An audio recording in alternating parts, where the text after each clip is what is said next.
सब देखने और सुनने वालों को मोहब्बत भरा सलाम। राना अब्दुल रज़ाक साहब इंग्लैंड से हमारे साथ हैं। राना साहब, ये बताइए कि जो बांग्लादेश में कल हुआ उसके बाद पाकिस्तान में भी बड़ी गर्मजोशी पाई जा रही है। आप क्या देखते हैं आने वाले दिनों में पाकिस्तान में भी कुछ तब्दीली आने के इम्कान है? बेशक आएंगे, इंशाल्लाह इंशाल्लाह आएंगे। पाकिस्तान में भी इनकलाब आएगा। तो आप समझते हैं कि कोई जल्दी इस तरह की खबर आ जाएगी या अभी कोई 5-10 साल और इंतज़ार करना पड़ेगा?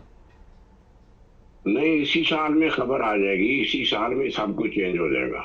कल आप आए हुए थे, मेरे साथ बातचीत हुई थी, आप कह रहे थे कि जी इमरान खान 1-2 माह में दोबारा आ रहा है। तो हालात तो ये बता रहे हैं, DGISPR की कॉन्फ्रेंस तो ये बता रही कि कोई किसी किस्म की हम सुलह नहीं करेंगे। नहीं, वो तो अपना उन्होंने म्यार तो कायम रखना है जब तक इसी की तरह भागेंगे जैसे हसीना वाजिद भागी है। बाहर तो नहीं भागेंगे, अपनी बात से भाग जाएंगे। अच्छा, ये बताइए कि बताया ये जा रहा है DGISPR की तरफ से कि सब अच्छा जा रहा है और लोग मुल्क की तरक्की की रुकावट में बन रहे हैं, जो बाहर बैठे हुए हैं या अंदर बैठे हुए हैं। तो कौन सी तरक्की? कर्जे लेके भी मुल्कों की तरक्की होती है कोई? नहीं, तरक्की है माकूस हो रही है, उल्टी तरक्की हो रही है। हर जगह तो उन्होंने डाकू मुसल्लत कर दिए हैं, सारे मुल्क के मफाद के खिलाफ हैं जो लोग। इनको ये नहीं समझ आई कि फार्म 45 और 47 में क्यों इन्होंने ऐसा किया है। 45 को रिजेक्ट करके 47 वाले क्यों आगे लाए हैं। हम्म। तो ये इनकलाब आएगा, अवाम की हुकूमत है, अवाम की हुकूमत ही आनी है। ये लोग आरजी हैं, इन लोगों का कोई पता नहीं है, तो सिर्फ अपनी कुर्सी इक़्तिदार से चिमटे हुए हैं और इनका इंजाम जल्दी होने वाला है। अच्छा राणा साहब, एक बहुत बड़ा प्रॉब्लम है कि बांग्लादेश में जैसे ही ये सब कुछ हुआ, साथ मजहबी हालात भी ख़राब हुए। कल हमारे पास इतला है कि अहमदिया मस्जिद को भी आग लगाई गई। तो इसमें समझ नहीं आई कि इनकलाब तो वो ला रहे थे हसीना वाजिद के खिलाफ, तो ये मजहबी नफरत कहाँ से आ गई? ये हंगामे जो हो रहे हैं, इनके पीछे जमात इस्लामी बांग्लादेश भी है और इस्लामी इंतहा पसंद है इन ग्रोहों के अंदर।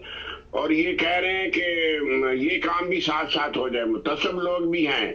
जमात इस्लामी जो मतूब रही है और काफी उसका नुकसान हुआ है हसीना वाजिद के टाइम में, अब वो भी इसमें शामिल है हंगामों में, और इन कारस्तानियों में भी वो शामिल है मस्जिदों के चक्कर में। अच्छा, ये बताइए कि ये सारा कुछ पाकिस्तान से मैसेज आता है उनको कि आपने ये भी कार्रवाई डालनी, या खुद ही वो करते हैं? नहीं, पाकिस्तान से भी लिंक है, क्यों नहीं होगा। पाकिस्तान का लिंक रहेगा, हमेशा बांग्लादेश से रहेगा। राणा साहब, एक कल बहुत बड़ा जलसा हुआ, आपने भी देखा होगा, और बड़ी दुनिया थी वहाँ पे। इमरान खान तो जेल में है, लेकिन उसके बावजूद वहाँ पे इतनी बड़ी तादाद में लोगों का आना, इससे क्या ऐसे लोग जो कब्जा करके बैठे हो उनमें कोई खलबली मची होगी? ये हमारी फौज को या जर्नैलों को सोचना चाहिए कि ये अवामी मुजाहरा था और अक्सरियती पार्टी का मुजाहरा था और इमरान खान के हक में मुजाहरा था। इससे इनको सोच लेना चाहिए और अकल के नाखून लेना चाहिए और आवाम के लिए इक़्तिदार को क्लियर कर देना चाहिए। ये धांधली और इस तरह के इंतखाबात और अपनी मर्जी के हुक्मरान मुसल्लत करने से बाज आ जाना चाहिए जनरलों को। अब कल जो IG पंजाब है उसने सारी जिम्मेदारी फौज पे डाल दी कि उनके कहने पे ये सारा कुछ चल रहा है, तो हर कोई बचता है। आप क्या समझते हैं कि इस तरह इन सब की बचत हो जाएगी अगर कोई इनकलाब आता है तो?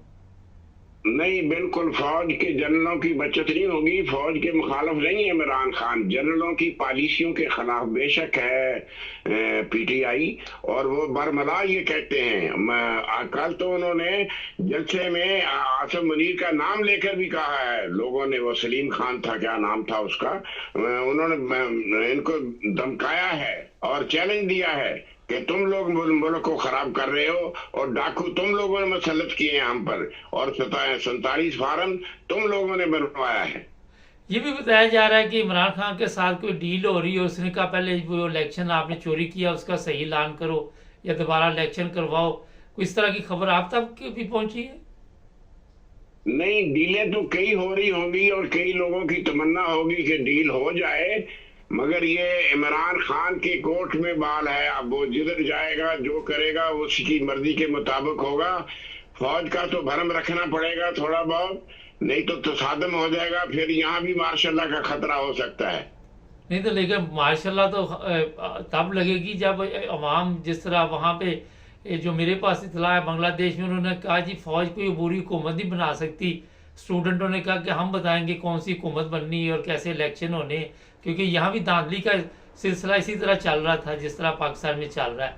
तो आप समझते हैं कि फौज तो पहले मुसल्लत है ऊपर अवाम के, तो दोबारा मार्शल लगा के फौज आ जाएगी तो अवाम कबूल कर लेगी?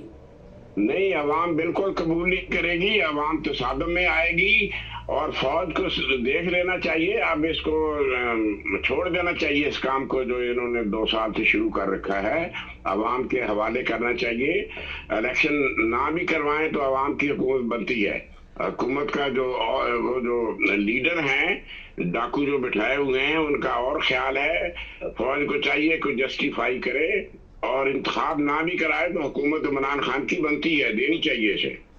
राणा साहब ये बताइए कि जिस तरह पंजाब में खाली बताया जा रहा है बड़ी तरक्की हो रही है, वफाक में तरक्की हो रही है, बजट मंजूर हो रहे, ये हो रहा वो हो रहा, ये इसका मतलब सब जाली तरीके के साथ चलाया जा रहा है?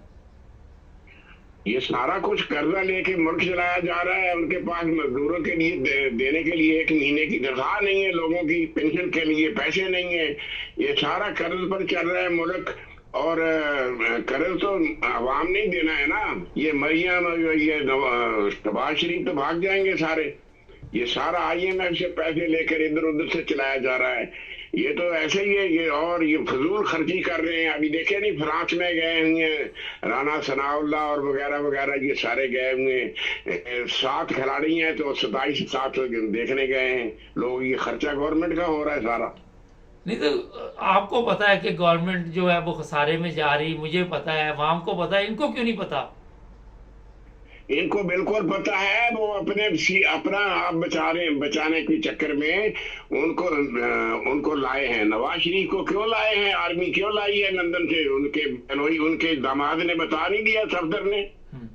अच्छा, वो दामाद साहब कल बड़ा बोल रहे थे खत्मे नबूवत के बारे में भी कि ये जनाब जो अहमदी है उनको मस्जिदों में या घरों में इबादत की इजाज़त है या नहीं है, इस पर आज का बड़ी बहस चल रही है। तो आप क्या देखते हैं आने वाले हालात में, क्या कुछ तब्दीली आएगी? खत्मे नबूवत को की तो वो भी सपोर्ट करता है जिसको माँ ने पैदा करके चूमा भी नहीं है। खत्मे नबूवत के लिए खेल बना हुआ है। 100 मुसलमान खड़ा कर ले लाइन में, इनसे पूरी नमाज तर्जमे के साथ सुने, आएगी नहीं बिल्कुल। मामे ये इस्लाम के बनते हैं, तो ये बनते रहेंगे, इनको फायदा है, एजेंसियां पैसे दे रही हैं इनको, ये सारे मामे बनते हैं, मजहबी कार्ड है ये सारा। नहीं तो यहाँ पे आजकल बड़ा पाकिस्तान में तूफान आया। आप क्या समझते हैं कि सुप्रीम कोर्ट अपना फैसला तब्दील करेगी या क्या करेगी? आप कोई तब्दील नहीं करेगी। ये जो मर्जी करते रहे, ये जो मर्जी करते रहे, सर काटते रहे, जो मर्जी करेंगे, अपना अपना सर काटेंगे ये। लेकिन पार्लियामेंट में तो राणा साहब ये सब इकट्ठे इस मामले में। पार्लियामेंट तो अक्सर बकाऊ होती है, आपको पता नहीं 74 में भी बकाऊ थी। ये क्या करती है ये? इसके बारे में व्हाइट पेपर शाया किया था जाओ लाखने की, सारे ये चोर और डाकू हैं। पार्लियामेंट के लोग मुफ्ती होते हैं। वो तो कहते हैं ये मुकद्दस ऐवान है। ये मुकद्दस ऐवान किसके लिए? पैसे लूटने के लिए, मुल्क को लूटने के लिए, मुल्क की लाश पर का आखिरी खून भी चूस रहे हैं ये लोग। चले, बहुत शुक्रिया राणा साहब, थैंक यू। नहीं, राणा अब्दुल रज़ाक साहब खरी सुना देते हैं। चैनल को सब्सक्राइब कर लें, जुड़े रहे हमारे साथ ताकि आप और भी प्रोग्राम देखते रहें।